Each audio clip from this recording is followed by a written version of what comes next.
அஸ்ஸலாமு அலைக்கும் வரஹ்மத்துல்லாஹி வபரகாத்துஹு. பிஸ்மில்லாஹிர் ரஹ்மானிர் ரஹீம். நேரிய வழி என்ற இந்த நிகழ்ச்சியின் மூலமாக நாங்கள் உங்களை சந்திப்பதில் பெருமகிழ்ச்சி அடைகின்றோம். கடந்த நிகழ்ச்சியில் அகமதி அல்லாத மக்கள், பாமர முஸ்லிம்களை வழிகெடுக்கின்ற ஆலிம்கள், ஈசா நபி அலைஹிஸ்ஸலாத்து வஸ்ஸலாம் அவர்கள் வானத்தில் உயிரோடு இருக்கிறார்கள் என்பதற்கு சூரா நிசாவுடைய 160ஆம் வசனத்தை எடுத்து வைத்து இந்த வசனத்தின் அடிப்படையில் உயிரோடு இருக்கிறார்கள் என்று கூறுவதை நாம் மறுத்து பதில் கொடுத்தோம்.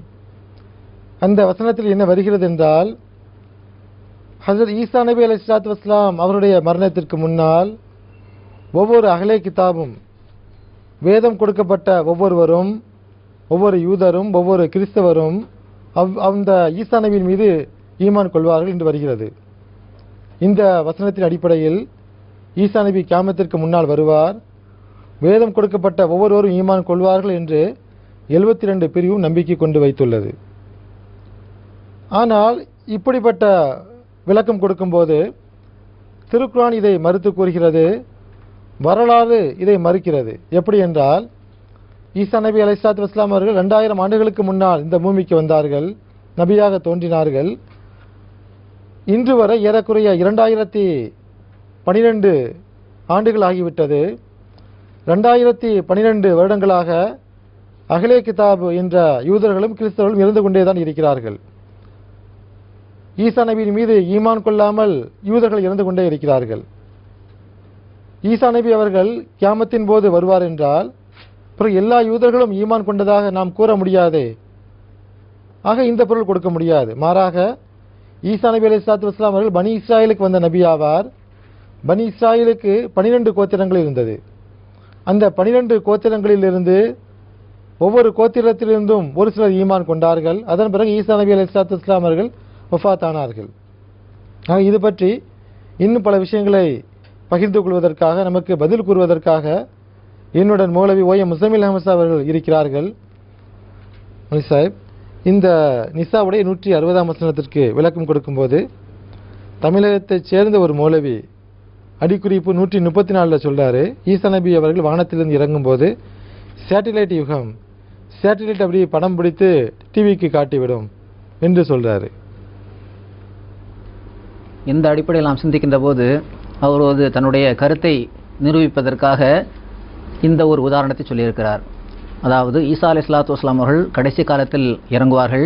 இறங்கும்போது எல்லா அஹ்லே கிதாபும் அவர் மீது ஈமான் கொள்ள வேண்டும் என்பதுதான் இந்த வசனத்தின் கருத்து என்பதை நிரூபிப்பதற்காக சுயமாக கற்பனையாக ஒரு உதாரணத்தை சொல்லியிருக்கிறார். அதாவது ஈசா அலைஹிஸ்ஸலாத்து வஸ்ஸலாம் அவர்கள் இறங்கக்கூடிய அந்த காலம் செயற்கைக்கோள் காலமாகும். எனவே அப்படிப்பட்ட ஒரு செயற்கைக்கோள் காலத்தில் அவர் இறங்கும்போது, அவர் வானத்திலிருந்து இறங்கும்போதே அதனை செயற்கைக்கோள் படம் பிடித்து காட்டிவிடும். வீடுகளில் உள்ள டிவிக்களிலேயே மக்கள் பார்த்து விடுவார்கள். அப்போது அவர்கள் மீது ஈமான் கொள்வது ஒன்றும் கஷ்டமான விஷயம் அல்ல என்று அவர் ஒரு சுய விளக்கம் தந்திருக்கிறார். நம்ம இதிலே குறுக்கு கேள்வி கேட்கிறோம், ஈசா அலைஹிஸ்ஸலாத்து வஸ்ஸலாம் அவர்கள் வானத்திலிருந்து அப்படியே இறங்கி வருகிறார்கள் என்றால் அந்த சேட்டலைட் என்ற செயற்கைக்கோள் படம் பிடித்து காட்டிவிடும், டிவி பெட்டிகளின் மூலமாக மக்கள் பார்த்து விடுவார்கள் என்றால் அப்போதும் கூட எல்லா மக்களும் பார்த்துவிட முடியுமா என்ற ஒரு மறு கேள்வியும் பிறக்கிறது.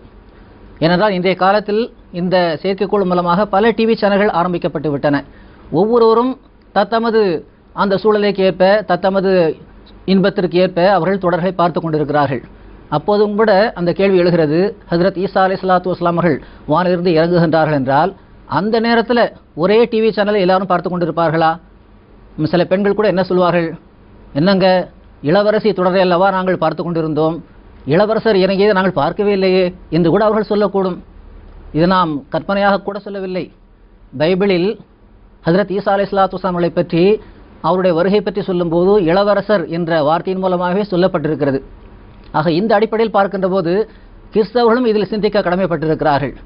இளவரசர் இறங்கும்போது இளவரசியை பார்த்து கொண்டிருப்பவர்களுக்கு எப்படி அவருடைய வருகை பற்றி அவர் மேலிருந்து கீழே இறங்குவதை புரிந்து கொள்ள முடியும்? அப்போ எனவே இந்த ஆலிம் வைத்திருக்கின்ற கற்பனை, இந்த கதை இருக்கிறதே, இதுவும் அப்பட்டமான பொய் என்பதை நாம் தெரிந்து கொள்ள முடிகின்றது. 460 கடைசியில் வருது, ஈசா நபி அலைஹிஸ்ஸலாத்து வஸ்ஸலாம் அவர்கள் அந்த மக்களுக்கு எதிராக சாட்சி சொல்லுவார். எல்லா மக்களும் ஈமான் கொண்டா சாட்சி சொல்ல வேண்டிய தேவையே கிடையாது, எதிராக சாட்சி சொல்ல முடியாது. அதே போல நான் பல ஆயத்துக்களை ஈசா நபியோட வஃபாத் சம்பந்தமாக எடுத்து வைக்கும்போது அந்த அகமதி அல்லாத மற்ற ஆலிம்கள் பதில் கொடுக்கும்போது ஈசா நபி உயிரோடு இருக்கிறார் என்பதற்கு ஒரு சில ஆயத்துக்களை எடுத்து வைக்கிறார்கள். அந்த ஆயத்தும் கூட ஈசா நபி உயிரோடு இருக்கிறார் என்பதற்கு சாட்சி கிடையாது.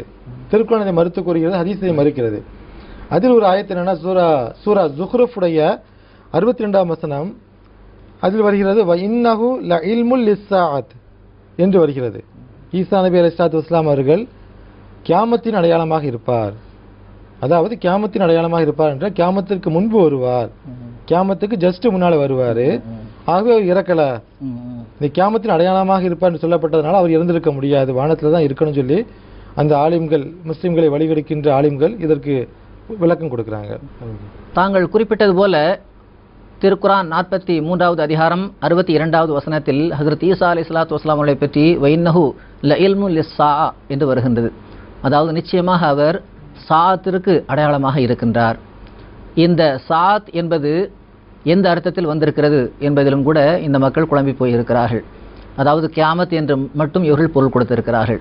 கியாமத்தினுடைய அடையாளமாக அவர் இருப்பார், எனவே கடைசி காலத்தில் தான் அவர் தோன்றுவார், அதாவது கியாமத்துக்கு கொஞ்சம் முன்னால உள்ள காலத்தில் தான் அவர் தோன்றுவார் என்ற அளவுக்கு பொருள் கொடுத்திருக்கிறார்கள். இந்த அடிப்படையிலும் இந்த சாத் என்பது கியாமத்தை மட்டும்தான் குறிப்பிடுமா என்று நாம் அரபி அகராதின் அடிப்படையில் சிந்திக்க நாம் கடமைப்பட்டிருக்கின்றோம். இந்த அடிப்படையில் அசாத் என்ற அந்த சொல்லுக்கு 5 பொருள்கள் அரபி அகராதியில் தரப்பட்டிருக்கின்றன. ஒன்று அசாத்து என்றால் கியாமத் என்ற அர்த்தமும் இருக்கிறது, அதாவது மறுமைக்கும் அசாத் என்று சொல்லப்படும். இரண்டாவது அசாத்து என்றால் அல் வக்துல்லதி தகூமு ஃபீஹி, அதாவது எந்த நேரத்தில் ஒரு மனிதர் எழுகின்றாரோ அந்த நேரத்திற்கும் அந்த சாத் என்று சொல்லப்படும், அந்த நேரம், உயிர் தெழப்படும் நேரம். மூன்றாவது பொருள் அசாத் என்பதற்கு மூன்றாவது பொருள் அல் போத், அதாவது தூரமாகுதல், விலகி ஈர்த்தல் என்ற ஒரு பொருளும் தரப்பட்டிருக்கின்றது. நான்காவது பொருளாக அசாத் என்பதற்கு அல் முஷக்கத் என்றும் கூட தரப்பட்டிருக்கிறது. முஷக்கத் என்றால் துன்பம் என்று பொருள். ஐந்தாவது பொருளாக அசாத்து என்பதற்கு அல் ஹாலிகூன், அதாவது ஹலாக்காகக்கூடியவர்கள், நாசமாகக்கூடியவர்கள், அழிவுக்குள்ளாகக்கூடியவர்கள் என்ற ஒரு பொருளும் கூட தரப்பட்டிருக்கின்றது. கியாமத் மட்டும் கிடையாது, இன்னும் பல பொருள்கள் இருக்கின்றன. ஆக இதிலிருந்து கியாமத் என்பதற்கு மட்டும் இந்த சாத் என்ற சொல் பொருந்தாது, மாறாக இந்த 5 பொருள்களும் கூட அரபி அகராதியில் தரப்பட்டிருக்கிறது என்பதை நாம் பார்க்க முடிகின்றது. பொதுவாக நம்ம குர்ஆன்ல இருந்து ஆதாரங்கள் எடுத்து வச்சு விளக்குவோம். இதேபோல் குர்ஆன்ல இந்த சாத் என்று சொல்ல அல்லாஹ் எப்படி பயன்படுத்தி இருக்கிறான்? இந்த அடிப்படையில் நாம் பார்க்கின்ற போது அசாத் என்பது திருக்குர்ஆனில் எப்படி கையாளப்பட்டிருக்கிறது என்று நாம் பார்க்கின்ற போது அதிகாரம் 54 வசனம் 2 இவ்வாறு வருகிறது. இக்தரபத்தி சாத்து வன் ஷக்கல் கமர், அதாவது அந்த சாத் நெருங்கிவிட்டது. எந்த சாத் என்ற சொல் ஹஜ்ரத் ஈசா அலைஹிஸ்ஸலாத்து வஸ்ஸலாம் அவர்களுக்காக வருவதாக இவர்கள் குறிப்பிடுகின்றார்களோ அதே சாத் என்ற சொல் தான் கியாமத் என்று பொருள் கொடுக்கின்றார்களோ, கியாமத் என்ற பொருள் கொடுக்கப்படுகின்ற அந்த சாத் என்ற அதே சொல் இங்கேயும் வருகிறது. சாத் நெருங்கிவிட்டது, அதாவது அந்த நேரம் நெருங்கிவிட்டது, சந்திரன் பிளந்து விட்டது. இது ஹஜ்ரத் ரசூலுல்லாஹ் ஸல்லல்லாஹு அலைஹி வஸல்லம் அவர்கள் காலத்தில் நடைபெற்ற ஒரு சம்பவத்தை அல்லாஹ் குறிப்பிடும் போது இக்தரபத்தி சாத்து என்று கூறுகின்றான். அதாவது சாத் நெருங்கிவிட்டது. சாத் நெருங்கிவிட்டது என்றால் சாத் என்பதற்கு கியாமத் என்று இங்கே பொருள் கொடுக்க முடியாது. கியாமத் என்று பொருள் கொடுப்போம் என்றால் என்ன அர்த்தமாகிவிடும்? கியாமத் நெருங்கிவிட்டது என்று இதற்கு அர்த்தமாகும். 1500 வருஷம் ஆச்சு. இந்த வசனம் இறங்கும் போது இன்றைக்கு இறங்கிய பிறகு இன்றைக்கு 1500 ஆண்டுகள் ஆகிவிட்டன. அப்போ 1500 ஆண்டுகளுக்கு முன்னால சாத் நெருங்கிவிட்டது என்ற ஒரு வசனம் திருக்குர்ஆனில் இறக்கப்பட்டிருக்கிறது. அதற்கு கியாமத் என்று அர்த்தம் கொடுப்போம் என்றால் இன்றைக்கு 1400 ஆண்டுகள் ஆகிவிட்டன. அப்போ கியாமத் இப்போது வந்திருக்க வேண்டும். அப்போ இதிலிருந்தும் என்ன தெரிகிறது என்றால் திருக்குர்ஆனுடைய சொல் வழக்கின்படியும் அசாத் என்பதற்கு கியாமத் என்ற அர்த்தம் அல்ல. ஹதீஸ்ல என்ன சொல்றாங்க சாத் என்பதற்கு? அதே போன்ற ஹதீஸில் நாம் பார்க்கின்ற போது ஹஜ்ரத் ரசூலுல்லாஹ் ஸல்லல்லாஹு அலைஹி வஸல்லம் அவர்களும் அஸ்ஸாத் என்பதை நமக்கு விளக்கி காட்டியிருக்கிறார்கள். ஒரு முறை ஹஜ்ரத் ரசூலுல்லாஹ் ஸல்லல்லாஹு அலைஹி வஸல்லம் அவர்கள் அஸ்ஸாத் என்பதை விளக்கும்போது ஒரு இஷாராவாக, ஒரு செய்கையாக நமக்கு காட்டினார்கள். அனா வஸ்ஸாஅத்து கஹாத்தைன் என்று சொன்னதாக வருகிறது. அதாவது நானும் சாத்தும் இப்படி இருக்கிறோம் என்று தன்னுடைய நடுவிரலையும் சுட்டு விரலையும் அவர்கள் இணைத்து காட்டினார்கள். அப்போ நடுவிரலையும் சுட்டு விரலையும் இணைத்து நானும் சாத்தும் இப்படி இருக்கிறோம் என்று ரசூல் ஸல்லல்லாஹு அலைஹி வஸல்லம் அவர்கள் நமக்கு விளக்கி இருக்கிறார்கள். நம்ம சாத் என்பதற்கு கியாமத் என்ற அர்த்தம் கொடுப்போம் என்றால் இதுவும் ரசூல் ஸல்லல்லாஹு அலைஹி வஸல்லம் அவர்கள் இன்றைக்கு 1500 ஆண்டுகளுக்கு முன்பு இப்படி சொல்லி காட்டியிருந்தார்கள். அப்போ நிச்சயமாக இந்த 1500 ஆண்டுகளுக்கு முன்பே இந்த சாத் என்ற கியாமத் வந்திருக்க வேண்டும். அப்போ ரசூல் ஸல்லல்லாஹு அலைஹி வஸல்லம் அவர்கள் நமக்கு புரிய வைத்த விளக்கமும் உண்மையில் சாத் என்பதற்கு கியாமத் என்பது அல்ல என்பதை மிக தெளிவான முறையில் நாம் தெரிந்து கொள்கின்றோம். அதே போல் இந்த ஆயத்தை பார்க்கும்போது அவர் கியாமத்தின் அடையாளம் என்று பொதுவாக மொழிபெயர்க்கிறார்கள். அவர் என்று ஈசாவை குறித்து மொழிபெயர்க்கிறார்கள். நான் இந்த ஆயத்தில் வந்து அவர் என்ற சொல் ரசூல்லாவையும் குறிக்கும். அவர் என்ற சொல் ரசூல்லாவையும் குறிக்கும். ரசூலுல்லாஹி ஸல்லல்லாஹு அலைஹி வஸல்லம் அவர்கள் கியாமத்தின் அடையாளமாக இருக்கிறார் அப்படின்னு கூட சொல்லலாம். எப்படின்னா இந்த ஆயத்தில் அதுக்கு விளக்க வருது. ரசூலுல்லாஹ் சொல்றாங்க என்னை பின்பற்றுங்கள் என்று சொல்றாங்க. அப்போ ஈசா நபி தான் கியாமத்தினுடைய அடையாளம் என்றால் ஈசாவை பின்பற்றுங்கள் சொல்லியிருக்கணும். ரசூலுல்லாஹ் என்ன சொல்றாங்க, என்னை பின்பற்றுங்கள். ஆக ரசூலுல்லாஹ் கூட கியாமத்துடைய அடையாளம் என்று பொருள் சொல்லலாம், பொருள் கொடுக்கலாம். அந்த ஆயத்திலே தொடர்ந்து வருது அதே ஆயத்தில், சேம் ஆயத்தில். அதே போல குர்ஆன் கியாமத்துடைய அடையாளம் என்று கூட பொருள் சொல்லலாம். அது கியாமத்துடைய அடையாளம். அவர் என்பது ரசூலுல்லாஹையும் குறிக்கும், ஈசா நபியும் குறிக்கும். இன்னஹு என்ற சொல் வந்து குர்ஆனையும் குறிக்கும். குர்ஆன் கியாமத்துடைய அடையாளமாக இருக்கின்றது. எப்படின்னா குர்ஆனை பற்றி அந்த ஆயத்திலே வருது, ஹாதா சிராத்து முஸ்தகீம், இதுவே நேரிய வழி என்று கூறப்பட்டுள்ளது. ஆக திருக்குர்ஆன் தான் நேரிய வழி. ஆக அவர் என்ற சொல், அவர் என்பது ஈசா நபியும் குறிக்கும். ஈசா நபி கியாமத்துடைய அடையாளம், ரசூலுல்லாஹ் கியாமத்துடைய அடையாளம், திருக்குர்ஆன் கியாமத்துடைய அடையாளம். ஆக ஈசா நபிக்கு இந்த சொல் வரும்போது ஈசா நபிக்கா பொருத்தி பார்க்கும்போது என்ன பொருள் சொல்லலாம்? அப்படியே தாங்கள் குறிப்பிட்டது போல ஒன்று ரசூல் ஸல்லல்லாஹு அலைஹி வஸல்லம் அவர்களுக்கும் பொருந்துகிறது, அதே போன்று திருக்குர்ஆனுக்கும் இது பொருந்துகின்றது. ஆனால் அஹ்மதி அல்லாத எல்லோரும் நம்புகின்ற பொருள் என்னவென்றால் அவர் என்பது இங்கு சொல்லப்பட்டது ஈசா அலைஹிஸ்ஸலாத்து வஸ்ஸலாம் அவர்கள்தான் என்று அடம் பிடிக்கிறாங்க, என்றுதான் சொல்லுகின்றார்கள். அப்படியே நாம் ஈசா அலைஹிஸ்ஸலாம் அவர்களுக்குத்தான் பொருத்தி பார்க்க வேண்டும் என்றால் அது எந்த அர்த்தத்தில் பொருத்தி பார்க்க முடியும் என்பதையும் நாம் சிந்திக்கும் போது ஒரு அர்த்தத்தில், ஒரு கோணத்தில் அந்த அர்த்தம் பொருந்துவதாக நாம் பார்க்க முடிகிறது. அது என்னவென்றால் வஇன்னஹு லஇல்முன் லிஸ்ஸாஅத்தி என்று வருகிறது.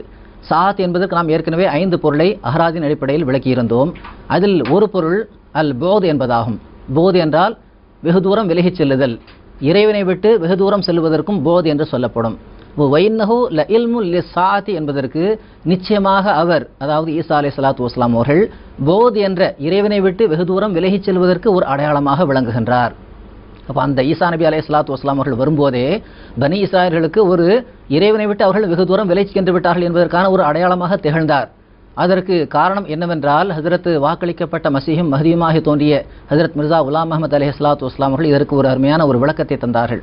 அதாவது பனி இஸ்ராயலில் இதற்கு முன்னர் வந்த எல்லா இறை தூதர்களையும் அவர்கள் குறை செய்ய முயன்றனர்.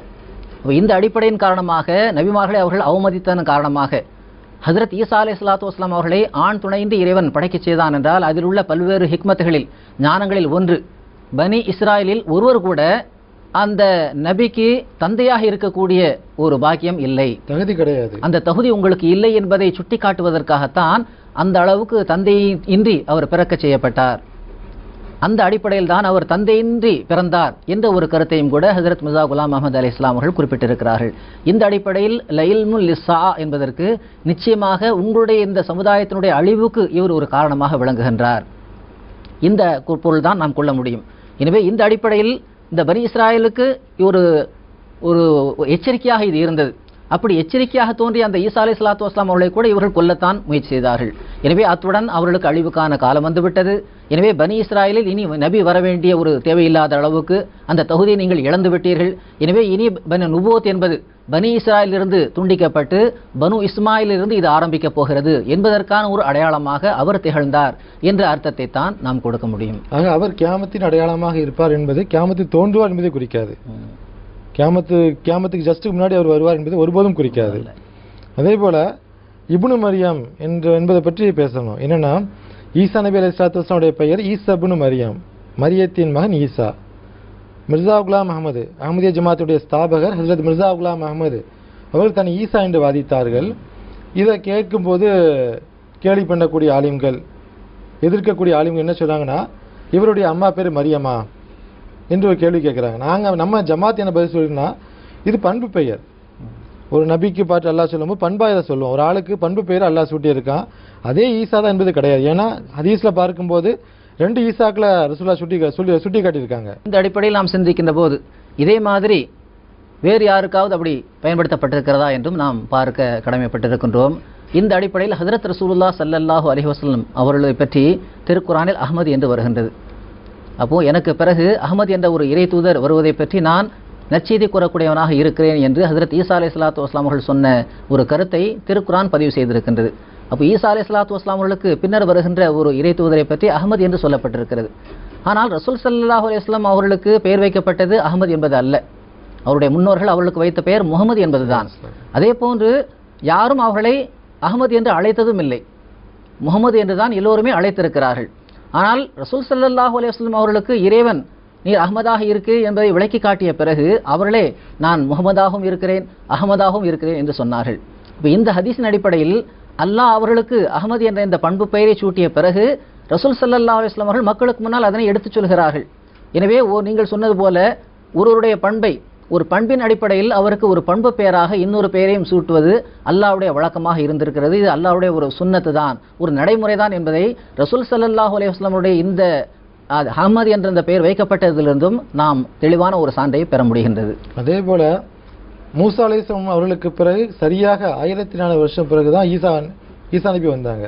ஏறக்குறைய 1400 வருஷம் மூசா நபி அலைஹிஸ்ஸலாத்து வஸ்ஸலாம் அவர்களுக்கும் ஈசா நபி அலைஹிஸ்ஸலாத்து வஸ்ஸலாம் அவர்களுக்கு இடைப்பட்ட காலகட்டம் 1400 வருஷம்.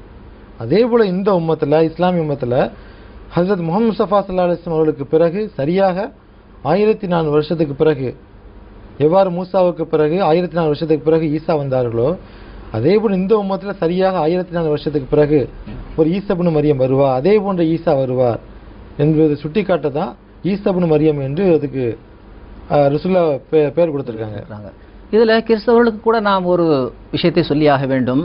பொதுவாகவே இயேசு கிறிஸ்துவனுடைய இரண்டாவது வருகையை பற்றி அவர்கள் பைபிளில் படிக்கிறார்கள்.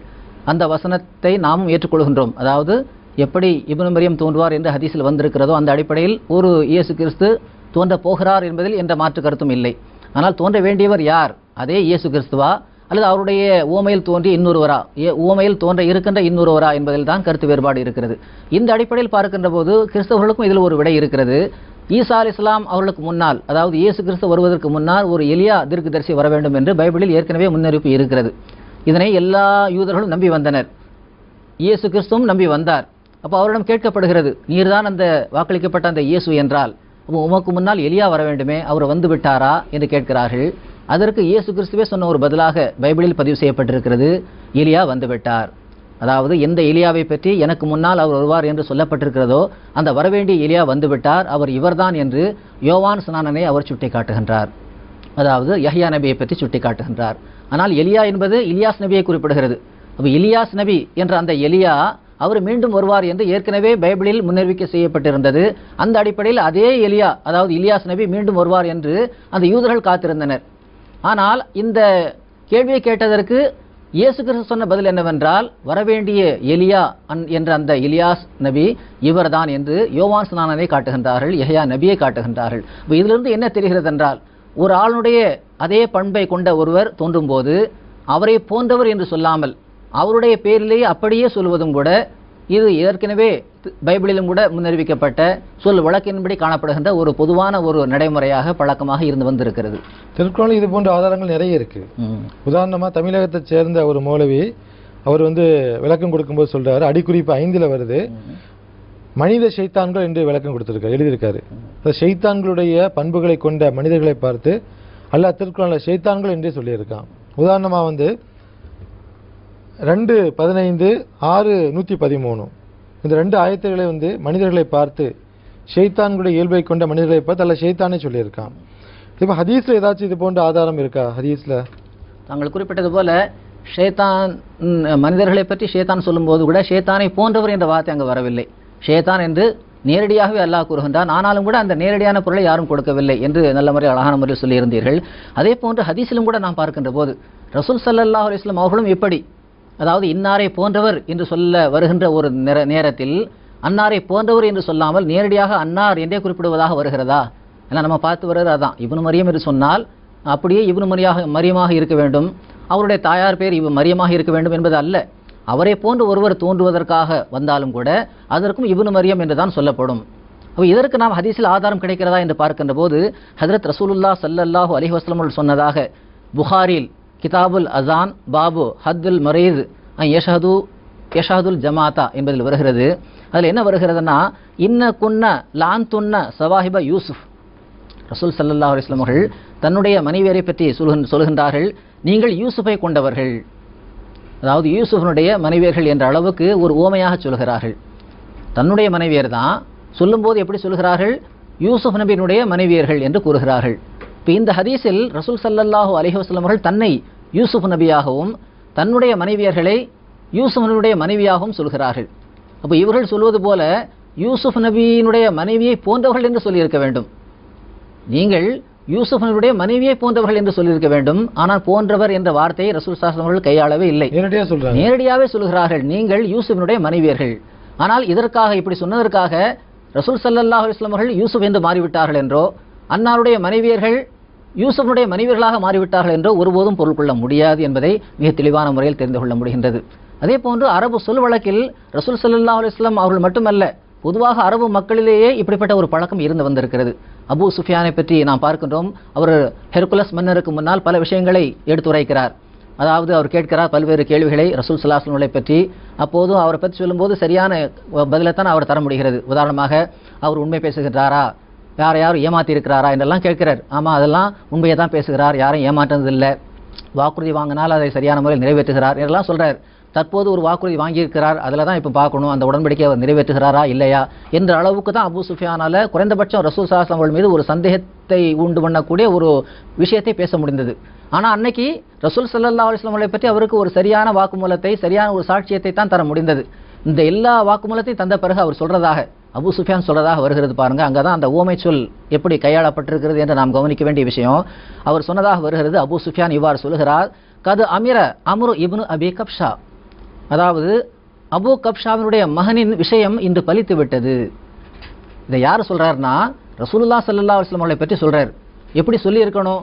இன்று முஹம்மதின் விஷயம் பலித்து விட்டது என்று சொல்லி இருக்கணும், அல்லது அப்துல்லாவின் மகனாகிய முஹம்மதின் விஷயம் பலித்து விட்டது என்று சொல்லியிருக்க வேண்டும். அவர் என்ன சொல்றாருன்னா அபூ கப்ஷாவினுடைய மகனின் விஷயம் பலித்து விட்டது. இப்போ இங்க ரசூல் ஸல்லல்லாஹு அலைஹி வஸல்லம் உடைய வாப்பா பேர் வந்து அப்துல்லா தான், அபூ கப்ஷா இல்லை. அப்போ அது அபூ சுஃபியானுக்கு தெரியாமையா போச்சு? தெரிஞ்சிருக்குது. இருந்தாலும் அவர் அபூ கப்ஷாவின் மகன் என்று ஏன் சொன்னார்? ஏன் சொன்னார்னா அபூ கப்ஷாவை ஒத்த ஒருவராக இவர் இருக்கிறார், அவரை போன்ற ஓமை கொண்டவராக அவர் இருப்பதனால அந்த ஓமையின் அடிப்படையில் அவரை போன்றவர் என்ற அந்த போன்ற என்ற வார்த்தையும் கூட அவர் நகட்டிவிட்டு, அதை கூட அவர் நீக்கிவிட்டு அபூ கப்ஷாவினுடைய மகனினுடைய விஷயம் இன்று பலித்து விட்டது என்றே சொல்கிறார். புகாரில் இது இடம்பெற்றிருக்கிறது, கிதாபுல் பதவுல் வஹி என்பதில். அப்போ இதிலிருந்து என்ன தெரிகிறது என்றால், ஏற்கனவே அரபு சொல் வழக்கிலும் கூட ஒருவர் இன்னவரை ஒத்தவராக இருக்கிறார், அவருக்கு ஓமையாக இருக்கிறார் என்று சொல்ல அடிப்படையிலும் கூட சொல்லும்போது கூட அவர் ஓமையாக இருக்கிறார், அவரை ஒத்தவராக இருக்கிறார் என்று சொல்லாமல் அந்த ஒத்தவராக என்ற வார்த்தையை கூட நாட்டிவிட்டு அதை நீக்கிவிட்டு நேரடியாகவே அவர் அப்படியே இருக்கிறார் என்று சொல்லக்கூடிய பழக்கம் ரசூல் ஸல்லல்லாஹு அலைஹி வஸல்லம் அவருடைய சுன்னத்திலிருந்தும் தெளிவாகிறது. அரபு மக்களிடம் இந்த பழக்கம் இருந்ததை நாம் கையாளுகிறது, திருக்குர்ஆனும் அதனை கையாண்டு இருக்கிறது. அதே போல அரபு மொழியில வந்து அதிகமாக பயணம் செய்யக்கூடியவர் என்ன சொல்லுவாங்க? இப்னு சபீல்னு சொல்லுவாங்க, பாதையின் மகன் என்று சொல்லுவாங்க. அதிகமாக போர் செய்யக்கூடியவரை போரின் மகன் கூட சொல்லுவாங்க. இதை வந்து தமிழகத்தை சார்ந்த ஒரு மௌலவி தஃப்சீர் எழுதும்போது அந்த தஃப்சீர் நம்பர் வந்து 206 வந்து நாடோடிகள் என்று எழுதியிருக்காரு. பாதையின் மகன், அதிகமாக பயணம் செய்யக்கூடியவரை வந்து அரபி மொழியில் பாதையின் மகன் இப்னு சபீல்னு சொல்லுவாங்க. அது தமிழுக்கு வந்து நாடோடிகள் என்று எழுதினா சிறப்பாக இருக்குன்னு சொல்லி அதை மொழிபெயர்த்திருக்காரு. ஆக இது போன்ற ஒவ்வொரு மொழியிலும் கண்டிப்பாக இந்த சொல்வழக்கு இருக்கணும். ஒவ்வொரு மொழியைச் சேர்ந்த மக்களும் இது போன்ற வார்த்தையில கண்டிப்பாக உபயோகிக்கக்கூடியவர்களாக இருக்கணும். தாங்கள் சொன்னது போல இப்னு சபீல் என்பதிலும் கூட சபீல் பாதையின் மகன் என்று வருகிறது. அப்போ இதே கேள்வி நம்ம திருப்பி அவங்கள்ட்ட கேட்போம், இப்னு மரியம் என்றால் இவருடைய தாயாரின் பெயர் மரியமா என்று கேட்கிறார்களே, அப்போ பாதையின் மகன் என்று அதற்கு நேரடி பொருளாகிறது. அப்போ பயணிகளை பற்றி பாதையின் மகன் என்று சொல்லும்போது பயணியினுடைய அந்த அவருடைய தந்தையெல்லாம் அவருடைய பெயர் என்பது சபீலாக இருக்க வேண்டுமா என்பது அல்ல. அப்போ நல்லா புரிஞ்சு வச்சிருக்கிறாங்க. சபீல் என்று அர்த்தம் வந்தாலும் கூட சபீலுடைய மகன், பாதையின் மகன், வழியின் மகன் என்றெல்லாம் அதற்கு மொழிபெயர்க்க முடியாது. அப்போ அவர் வழியில் நடந்து செல்வதன் காரணமாக அவருக்கு இந்த பெயர் ஒரு ஓமையாக சொல்லப்படுகிறதே தவிர அதற்காக அவருடைய தந்தை பெயர் சபீல் என்று இருக்க வேண்டும் என்பது கட்டாயமில்லை என்பதை புரிந்து வைத்திருக்கிறார்கள். அது மட்டுமல்லாமல் தமிழகத்திலும் கூட பார்க்கிறோம், சாதாரணமாக தமிழ் மக்களுக்காகவும் இந்த நிகழ்ச்சி நிகழ்த்தப்படுவதனால தமிழ் மக்களுக்கும் புரியும் விதமாக நாம் சொல்கிறோம். அரபியினுடைய சொல் வழக்கை நாம் சொல்லிவிட்டோம். தமிழ்ல இந்த மாதிரி இருக்கிறதா அப்படின்னு பார்க்கின்ற போது பொதுவாக ஒரு ஆளை பார்த்து அம்மான்னு சொல்றாங்க. அம்மா என்று சொன்னால் அதுக்காக உண்மையிலே அவருடைய வயிற்றிலிருந்து பிறந்தவர் இவர் என்று அர்த்தம் இல்லை. தன்னுடைய எந்த விதமான ஒரு தொடர்பும் இல்லாத ஒரு ஆளை பற்றி இவர் அம்மா என்று கூறுகின்றார்கள். அதே போன்று அந்நியார் என்று கூறுகின்றார்கள். அந்நியார் என்று ஒருவரை பற்றி சொல்கிறார்கள் என்றால் உண்மையிலேயே அவருடைய அண்ணனுடைய மனைவி என்று அதற்கு பொருள் அல்ல. அப்போ அந்நியார் என்று சொல்கிறார்கள் என்றால் ஒரு ஓமையாக சொல்லப்படுகின்ற ஒரு விஷயம்தான். ஏன் கருப்பு எம்ஜிஆர் என்று கூட சொல்கிறார்கள். இதை நான் எதுக்கு சொல்ல வரேன்னா, உண்மையிலேயே அப்போ எந்த அளவுக்கு சொல் வழக்கில் தமிழ் சொல் வழக்கிலும் கூட மக்கள் அப்படி சொல்லும்போது அவர் நிச்சயமாக அவருடைய தந்தை இப்படித்தான் இருக்க வேண்டும் என்று புரிந்து கொள்ள முடிவதில்லையோ, அப்படி யாரும் புரிந்து கொள்வதில்லையோ, அதே மாதிரி இப்னு மரியம் என்ற விஷயத்தை வரும்போது மட்டும் ஏன் நீங்க அடம்பிடிக்கிறீங்க? அவருடைய தாயார் பெயர் மரியமாகத்தான் இருக்க வேண்டும் என்று இவர்கள் அடம்பிடிக்கிறார்கள் என்றால் தமிழ் சொல் வழக்கையும் இவர்கள் புரிந்து வைத்திருக்கிறார்கள், வேண்டுமென்றே அடம்பிடிக்கிறார்கள் என்பதை நாம் தெரிந்து கொள்ள முடிகிறது. அதை விட மேலாக பாருங்க, ஃபாதர் என்று கூட சொல்கிறார்கள். கிறித்தவ உலகத்தில் பொதுவாக ஒருவர் தன்னை கிறித்தவ கொள்கைக்காக அர்ப்பணித்து விட்டார் என்றால் அவரை ஃபாதர் என்று சொல்வார்கள். அப்படி ஃபாதராக மாறிவிட்ட ஒருவர் அவர் மகனாக இருக்கிறார் என்றால் அவருடைய தந்தையும் கூட அவரை எப்படி கூப்பிடுவார்? ஃபாதர் என்று தான் கூப்பிடுவார். அப்படி கூப்பிட்டதன் காரணமாக அந்த தந்தைக்கு அவர் தந்தையாகிவிட்டார் என்பது அல்ல, அவருடைய இரத்த உறவு அப்படித்தான் இருக்கிறது. அதாவது தந்தைக்கு மகனாக இருப்பவர் கடைசி வரை மகனாகவே தான் இருப்பார். ஆனாலும் ஃபாதர் என்ற அந்த பதவியை பெற்றதன் காரணமாக அவரும் கூட ஃபாதர் என்று சொல்லக்கூடிய ஒரு நிலைக்கு உள்ளாவார். காரணம் அந்த தமிழ் சொல் வழக்கு தான். இதே மாதிரி ஒவ்வொரு சொல் வழக்கிலும் அப்படியே காணப்படுகிறது. இந்த மாதிரி தான் அரபியிலும் காணப்படுகிறது. இதே மாதிரியான ஒரு சொல் வழக்கை நபிகள் நாயகம் ஸல்லல்லாஹு அலைஹி வஸல்லம் அவர்கள் நமக்கும் புரிய வைத்திருக்கிறார்கள். அதே போலதான் பிற்காலத்தில் வரக்கூடிய அந்த இமாம் மஹ்தியை பற்றி, ஈசா இப்னு மரியத்தை பற்றி மரியத்தின் மகன் என்று சொல்லப்பட்டிருக்கு. அதுக்கு காரணம் என்ன? பெயர் கிடையாது, பண்பு பெயர். அதுக்கு இன்னொரு காரணம் என்னன்னா, அந்த பிற்காலத்தில் வரக்கூடிய அந்த நபியை பற்றி, ஈசா இப்னு மரியம் அவர்களை பற்றி ஏன் ஈசா இப்னு மரியம் என்று வந்திருக்குன்னா, அவருடைய ஒரு வேலை, முக்கியமான வேலை என்னன்னா சிலுவையை முறிப்பார். சிலுவை வந்து ஈசா நபியோட சம்பந்தப்பட்ட விஷயம், இந்த பனி இஸ்ராயலுக்கு வந்த நபியோட சம்பந்தப்பட்ட விஷயம். அந்த பனி இஸ்ராயலுக்கு வந்த நபியை வந்து இந்த கிறிஸ்தவர்களை வந்து கடவுளாக நம்பிட்டு இருக்காங்க. ஆகவே அந்த கடவுள் கொள்கையை, அந்த முக்கடவுள் கொள்கையை, திருத்துவத்தை உடைப்பதற்காக அந்த பிற்காலத்தில் ஒரு நபி வருவார். ஆகவே அவருடைய பெயரும் ஈசா இப்னு மரியம் என்று வைக்கப்பட்டுள்ளது. கரெக்ட் தான். இதுவும் ஒரு நல்ல ஒரு கோணத்தில் சொல்லப்பட்ட விஷயம்தான். அதாவது எக்ஸிரஸ் சலீப் என்று அவரை பற்றி வருகிறது. அவர் சிலுவையை முறிப்பார். சிலுவையை முறிப்பார் என்றால் சிலுவையை முறித்தல் சிலுவை கொள்கையோடு சம்பந்தப்பட்ட ஒரு விஷயமாக இருக்கிறது. எனவே சிலுவையோடு சம்பந்தப்படுத்தி மக்கள் இயேசு கிறிஸ்துவை பற்றி தவறாக எப்படி நினைத்துக் கொண்டிருக்கிறார்களோ, முஸ்லிம்களும் கூட சிலுவை சம்பவத்தோடு தொடர்புபடுத்தி எப்படி அவர்கள் தவறாக புரிந்து வைத்திருக்கின்றார்களோ, அந்த தவறான கொள்கையை அவர் நீக்க வருவதன் காரணமாக அவருக்கு இப்னு மரியம் என்ற ஒரு பெயர் கொடுக்கப்பட்டிருக்கிறது. அதாவது மரியமின் மகனாக அவர் இருக்கிறார். இன்னும் சொல்லப்போனால் ஹஜ்ரத் மூசா அலைஹிஸ்ஸலாத்து வஸ்ஸலாம் அவர்களுக்கு பிறகு எவ்வாறு 14வது நூற்றாண்டில் அவர் தோன்றினாரோ, ஹாத்தமுல் ஹுலஃபாவாக அவர் தோன்றினாரோ, அதே போன்று உம்மத்தே முஹம்மதியாவில் 14ஆம் நூற்றாண்டில் ஹாத்தமுல் ஹுலஃபாவாக இவர் தோன்றுகின்ற காரணத்தினாலும் கூட அந்த ஒப்புமையும் இருக்கிறதன் காரணத்தினால் இவருக்கு இப்னு மரியம் என்ற பெயர் சூட்டப்பட்டிருக்கிறது. இவ்வாறு பல காரணங்களின் அடிப்படையில் இவருக்கு இப்னு மரியம் என்ற பெயர் ஹஜ்ரத் மிர்சா குலாம் அஹ்மத் அலைஹிஸ்ஸலாத்து வஸ்ஸலாம் அவர்களுக்கு சூட்டப்பட்டிருக்கிறது. இது குர்ஆன், ஹதீஸ், நபி வழியின் அடிப்படையிலும், நபி மொழியின் அடிப்படையிலும், அதே போன்று அரபி சொல் வழக்கின் அடிப்படையிலும் கூட தெளிவான முறையில் நாம் தெரிந்து கொள்ள முடிகின்றது. நாம் முழுமையான முறையில் தெரிந்து கொண்ட விஷயம் என்னவென்றால், ஹஜ்ரத் ஈசா அலைஹிஸ்ஸலாத்து வஸ்ஸலாம் அவர்கள் முழுமையான முறையில் இறந்து விட்டார்கள். மீண்டும் அவர்கள் இந்த உலகத்திற்கு திரும்பி வரப்போவதே இல்லை என்பதை குர்ஆனின் அடிப்படையிலும், ஹதீஸின் அடிப்படையிலும், அஹ்ராதின் அடிப்படையிலும் மிக தெளிவான முறையில் நாம் எடுத்து கூறியிருக்கிறோம். இதனையும் கூட ஹஜ்ரத் மிர்சா குலாம் அஹ்மத் அலைஹிஸ்ஸலாத்து வஸ்ஸலாம் இந்த காலத்தின் இமாமாகவும் வாக்களிக்கப்பட்ட மசீஹாகவும் தோன்றியவர், அவர் மிக தெளிவான ஒரு சேலஞ்சை எடுத்து வைத்திருக்கிறார்கள். இந்த சேலஞ்சையும் கூட நாம் ஏற்கனவே சொன்னது போல இறங்குவார் என்பதற்கு எப்படி ஒரு சேலஞ்சை அவர்கள் எடுத்து வைத்தார்களோ, அதனை ஒப்புக்கொள்ள யாரும் முன்வரவில்லையோ, அந்த அளவுக்கு இந்த சேலஞ்சும் இருக்கிறது. அதனை நான் வாசித்து காட்டுகின்றேன். ஹஜ்ரத் மிர்சா குலாம் அஹ்மத் அலைஹிஸ்ஸலாம் அவர்கள் கூறுகிறார்கள், நினைவில் கொள்ளுங்கள், வானத்திலிருந்து எவரும் இறங்க மாட்டார். தற்போது உயிருடன் இருக்கின்ற நமது எல்லா எதிரிகளும் மரணித்து விடுவார்கள். பிறகு எஞ்சி இருக்கும் அவர்களின் சந்ததிகளும் மரணித்து போவார்கள். பின்னர் அந்த சந்ததிகளின் சந்ததிகளும் மரணித்து போவார்கள். அவர்களும் மரியமின் மகனை வானத்திலிருந்து இறங்குவதை காண மாட்டார்கள். அப்போது இறைவன் அவர்களின் உள்ளங்களில் சிலுவைக்கான வெற்றியின் காலமும் கடந்துவிட்டது, உலகம் வேறு விதமாக மாறிவிட்டது, ஆயினும் மரியமின் மகன் ஈசா இப்போதும் வானத்திலிருந்து இறங்கவில்லையே என்ற அச்சத்தை அவன் ஏற்படுத்துவான். அப்போது அறிவுள்ள அனைவரும் உடனே இந்த கொள்கையை விட்டும் வெறுப்படைந்து விடுவார்கள். அதாவது ஈசா திரும்ப வருவார் என்ற கொள்கையை விட்டும் வெறுப்படைந்து விடுவார்கள். இன்றிலிருந்து 300 ஆண்டுகள் முழுமை அடைவதற்கு முன்னர் ஈசாவை எதிர்பார்த்து கொண்டிருக்கின்ற முஸ்லிம்களாயினும் கிறிஸ்தவர்களாயினும் முற்றிலும் அவநம்பிக்கை அடைந்து தப்பெண்ணம் கொண்டு இக்கொள்கையை விட்டு விடுவார்கள். இவ்வாறு ஹஜ்ரத் மிர்சா குலாம் அஹ்மத் அலைஹிஸ்ஸலாத்து வஸ்ஸலாம் அவர்கள் தஸ்கிரத்து ஷஹாதத்தைன் என்ற தமது நூலில் மிக தெளிவான முறையில், ஆணித்தரமான முறையில் எடுத்து வைத்திருக்கிறார்கள். இந்த சான்றையும் இன்று வரை யாரும் ஏற்க முன்வரவில்லை. ஜஸாக்கல்லா மொழி சாஹிப்.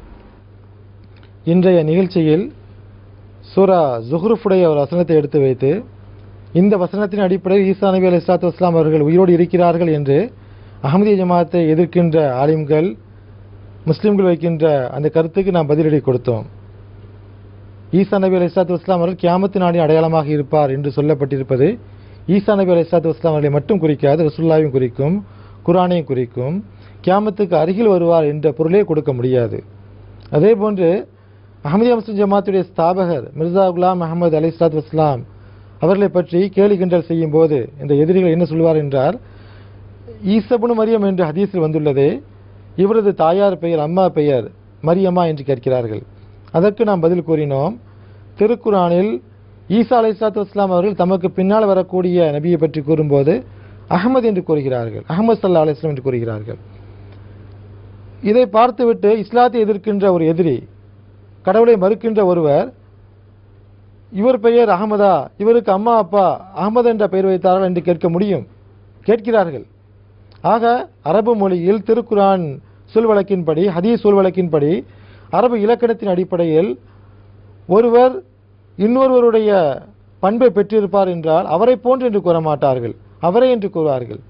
தமிழில் கூட ஒருவர் வீரமுடையவராக இருந்தால் சிங்கம் என்று கூறுவார்கள், சிங்கத்தை போன்று என்று கூற மாட்டார்கள். ஆக ஈசா நபி அலைஹிஸ்ஸலாத்து வஸ்ஸலாம் அவர்கள் மரணமடைந்து விட்டார்கள், ஒருபோதும் வரமாட்டார்கள். திருக்குரானிலோ ஹதீஸிலோ எந்த சான்றும் கிடையாது. அஹ்மதியா முஸ்லிம் ஜமாத்தினுடைய 4வது கலீஃபா ஒரு சேலஞ்ச் வைத்தார்கள். ஈசா நபி அலைஹிஸ்ஸலாத்து வஸ்ஸலாம் அவர்களை நீங்கள் வானத்திலிருந்து இறக்கி காட்டுங்கள், இந்த நூற்றாண்டிற்குள்ளாவது இறக்கி காட்டுங்கள். அப்படி யாரெல்லாம் இறக்கி காட்டுகிறார்களோ ஒவ்வொருவருக்கும் 1 கோடி ரூபாய் நான் பரிசை கொடுப்பேன் என்று கூறினார்கள். எத்தனை பேர் இறக்கி காட்டினாலும் அத்தனை பேருக்கும் 1 கோடி ரூபாய் கொடுப்பேன் என்று கூறினார்கள். 1995ஆம் ஆண்டு இதை அறிவித்தார்கள். ஆக 300 வருடம் கழிந்து போனாலும் 1000 வருடம் கழிந்து போனாலும் ஈசா நபி அலைஹிஸ்ஸலாத்து வஸ்ஸலாம் ஒருபோதும் வரப்போவது கிடையாது. இனி வரக்கூடிய நிகழ்ச்சிகள் இது போன்று இன்னும் பல விஷயங்களை நாங்கள் பகிர்ந்து கொள்வோம். அஸ்ஸலாமு அலைக்கும் வரஹ்மத்துல்லாஹி வபரகாத்துஹு.